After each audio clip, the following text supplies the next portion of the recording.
I'm Chef Frank, this is Protocooks, and today we're making Caesar salad. Just a reminder, the recipe is in the description down below. And if you want to, like and subscribe. I grew up in the 70s and 80s, and my parents loved food. They used to get a magazine called Gourmet, and I think at one point Gourmet magazine had an article about Caesar salad. And that's where my dad got the idea to make it, and he used to make it all the time. He would get the bowl out, it was a wooden bowl, he'd crush the garlic and anchovies together with salt, and he'd make the dressing in the bowl and then dress the salad in the bowl. I loved it as a kid. Most kids don't like garlic and anchovies, but I did. The only problem is I always felt it was too strong, and I would taste garlic and anchovies for days. Every time you burp, you taste it. My version is a little different than that version. I've kind of made it a little softer and rounder, and a little more balanced. I'm using better ingredients as well. So I'm gonna take that memory and I'm gonna make it into my modern day Caesar salad. There's a lot of legends and stories about how Caesar salad was first made, and it's credited to Caesar Cardini in Mexico, who was an Italian-American chef in Mexico, creating dishes for American tourists. And this is in the 20s during Prohibition, so a lot of Americans were going down to Mexico and probably getting drinks. And he just kind of collected a bunch of stuff he had in the kitchen and whipped this up. The salad has taken a lot of twists and turns through the years, and I just want to share my version with you. Here's everything I need to make my Caesar salad. Romaine lettuce, eggs, grated Parmesan cheese, grated Pecorino Romano cheese, anchovies, the ones in the tin, raw garlic, loaf of Italian bread, red wine vinegar, water, extra virgin olive oil, and garlic confit. Let's make the dressing. I want to talk about a few of the ingredients before I start, and one of them is garlic confit or roasted garlic.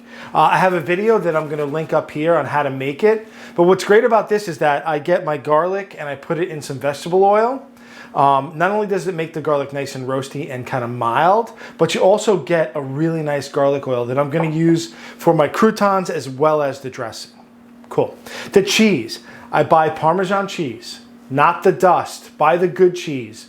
It goes a long way. A little goes a long way. Good real Parmesan cheese from Italy and real Pecorino cheese from Italy as well. I use salted anchovies. The anchovies are delicious, and a lot of people don't like anchovies, so you can always scale back on them, or you can leave them out altogether, but I like the taste of the anchovies. Egg yolks. So I'm kind of making a mayonnaise, and there are raw egg yolks in my dressing. If you're worried about that, don't use them. You can make it without the raw eggs. It's just a little bit looser of a dressing, and it doesn't come together like a mayonnaise. I also use some raw garlic. So I've said earlier that I didn't like that kind of raw garlic flavor coming up and like tasting it for days. I use a little bit of raw garlic just to give some sharpness, and the roasted garlic to give it a roundness. I use red wine vinegar and a little bit of water. Salt and pepper, of course. So let's make it. This dressing is fairly simple, but it does take a little bit of technique. So we're basically making a blender mayonnaise, and you want everything to be emulsified and to give it like that nice creaminess. Basically, it's dumping everything into a jar and buzzing it up, but you do have to be careful when you add the oil, and I'm gonna show you that. So I have my garlic confit in my container. I'm going to add my Parmesan and my Pecorino. Now, I feel like Parmesan gives you a good kind of like umami, like this great background, where the Pecorino gives you some sharp kick to it. I'm going to add my egg yolks.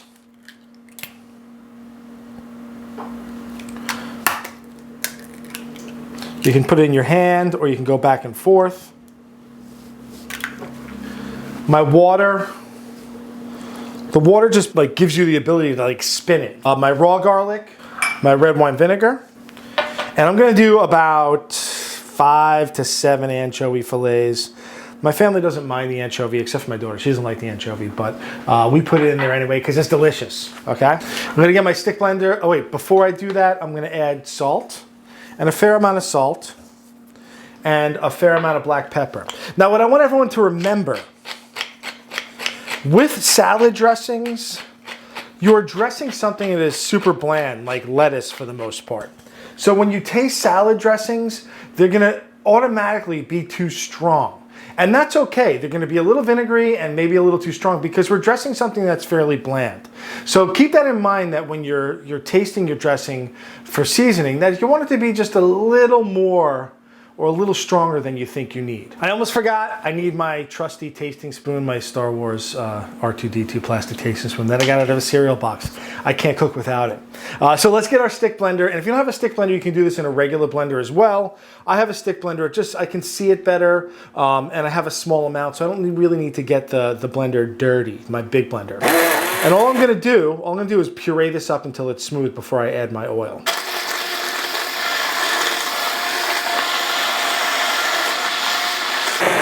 All right, that's what I got. For some reason, Cuisinart decided to put a child safety thing on here. I don't know why, it drives me nuts. Okay, this is what we got. It's nice and smooth. There's a little chunkiness from the cheese, but that's okay. Right, so what I wanna do now is add my oil slowly. This is where the technique comes in. So while it's running, we wanna slowly drizzle our oil in.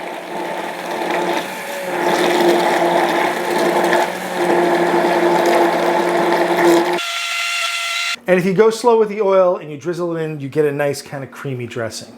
And that's what we have here. Nice and creamy and delicious. Let me give it a taste.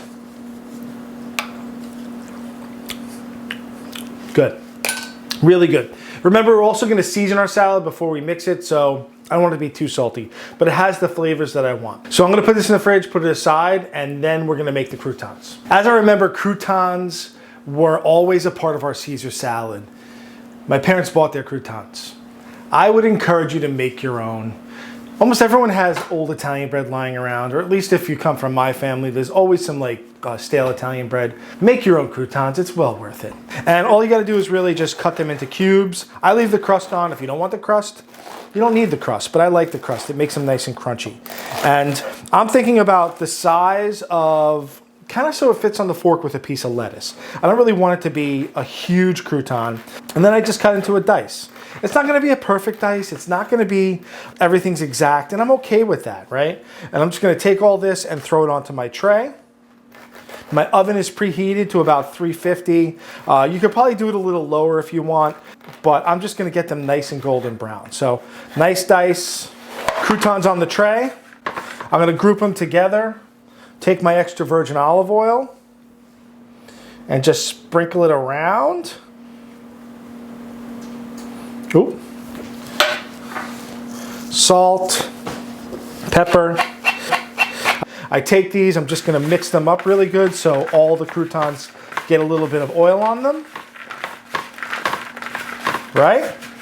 Spread them out into one even layer. I'm gonna go throw them in the oven. Let's talk about the lettuce. I'm using romaine lettuce, and that's kind of the classic thing.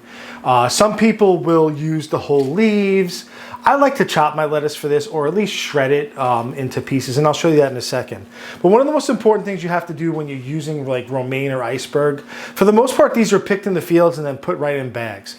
You wanna wash your greens, and that's what we're gonna do. So I have my greens here. I have a bowl of cold water. I'm gonna take off any brown spots. Like usually the bottom of the lettuce is a little brown. I'm looking for any outside leaves that have blemishes on them. I usually just throw those into the compost pile. These are okay. And then what I do is take my lettuce and I'm just gonna cut into like nice bite-sized pieces. I don't want it to be too small, but I want bite-sized pieces. If there's any brown pieces or the top is a little frizzled, I get rid of it. This goes right into the water, okay? And here's the key to this, right? You can see, I don't know if you can see on this piece, if you look on that piece, there is some dirt. And all I wanna do is put this into my water and agitate it, right? Get in there, move it around to get all that loose dirt. Sometimes there's bugs in here to get it all off. And what's great about doing this method is that the dirt sinks to the bottom, okay? And I wanna just let it soak in some cold water for a little while just to get all the dirt off, agitate it a little. Cool? One of the more important pieces of equipment that we use in restaurants for salad greens is a salad spinner, which is just a basket, and you put this top on and you spin it, and it takes all the excess moisture off your greens. And you can use a towel, you can use a colander for this, but I find the spinner works best. And the reason we want this to be dry is that when we add the dressing, when we put the dressing on, the dressing will stick to the lettuce and it won't water down our dressing. So that's what we're gonna do. And what I always tell my students here is we want salad fingers, right? We can take this and just dump it out, but then we're just taking all the dirt on the bottom and dumping it back on top of the lettuce. So I usually skim this or use my salad fingers and get it off the top, right? So all the water stays in there. All the dirt stays in the bottom. And we get all the lettuce out. All right, and now is the fun part. We get to spin. This is where you get the kids in. And we just plunge. And if you look, you can see all the liquid is kind of coming off of the lettuce and it collects down the bottom. Let it spin. This one has a little break. And our greens are nice and dry. The croutons are out of the oven. I just want to show you. And I know that I mentioned earlier that I was using the garlic oil and then I used extra virgin olive oil. Yeah, sometimes I make mistakes, but you can use the garlic oil on these. It'll make them extra delicious. Okay, we'll get the croutons in a bowl and I'll go grab all the other ingredients and we'll assemble our salad. I have everything I need in front of me. I also have gloves. I like to dress salads with my hands. You can do tongs, but I like to use gloves. It just keeps your hands clean and you can really get in there. So all I'm really gonna do here is, first I'm gonna hit it with a little salt and pepper. Just a little, right? My dressing has a fair amount of seasoning. I go fairly heavy on the fresh cracked black pepper. I don't know how many times I've said fresh cracked, but you gotta crack your own black pepper. I'm gonna put a little cheese in the salad as well. Even though the dressing has it, I do want some of that cheese, the texture of the cheese in my salad as well. And then some croutons, a nice handful of croutons. The croutons add a little bit of contrast to the salad, so you get something really crunchy. And then I'm gonna take my dressing. I don't want this to be overdressed. I want it to be just like nicely tossed with the dressing. I made a lot of dressing. You can cut the recipe in half, no problem, okay? So now I'm just gonna get in there and toss. So when I toss, salad fingers, I don't wanna beat the lettuce up. This is a fairly sturdy lettuce, but I wanna get everything coated really well. Everything's got a little cheese. The croutons get some dressing on them. They'll stay crunchy, but they'll have a nice flavor of the dressing on there. Give it a taste. I'm gonna add just a little more dressing.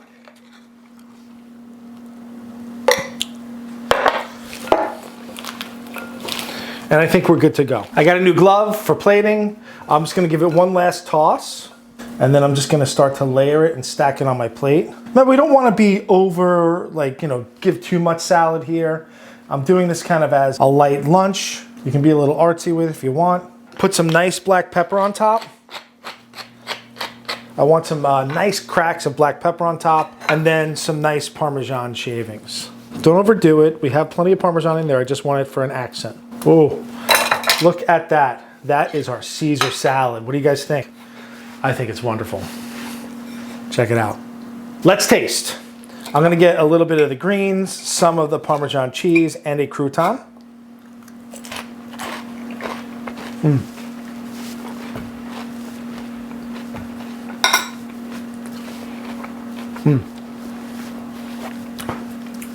What I love about this salad is that it's a little creamy. It feels really rich. It's a little sharp from just a little bit of raw garlic I put in. But it's such a nice, rich salad, and it brings back so many great memories for me. And that's my Caesar salad. It is not a wimpy salad. It's got some strong flavors. Feel free to customize it, put some chicken on it, put some anchovies on top. But you have to try it at home. Give it a shot. I promise you'll love it. I hope you enjoyed this video. If you did, give us a thumbs up, like, and subscribe. We have t-shirts in the description down below. I want to thank my Patreon patrons for helping us out. Thank you guys so much. We also have a P.O. box if you ever want to send anything our way. And that is it. Caesar salad. I'm Chef Frank. This is Protocooks. Have a great day.